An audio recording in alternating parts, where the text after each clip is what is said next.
आज हामी अचार बनाउने रेडीमा छौँ तयारीमा।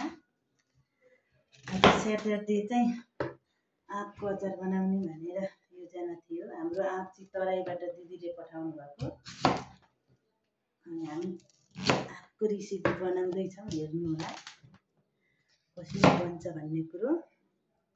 हामी अलिकति सुकाएर बनाउँछौँ भने अलिकति खट्टी मिठी पनि बनाउनेवाला छौँ। रोशन र म अचार बनाउने आज। काट्न चाहिँ गाह्रो छ, यो छिप्पी छ, आँप पाक्ने बेला भइसकेको आँप छ। यो पनि स्याटरडेको सहयोग प्रयोग गरौँ न भनेर अचार बनाउन लागिरहेको छौँ आमा छोरा। होइन रोशन? हजुर। कस्तो बन्छ हजुरहरूलाई नि चखाउँला। बाँकी भिडियो अर्को भिडियोमा आउँछ, काट्न गाह्रो छ। बाबा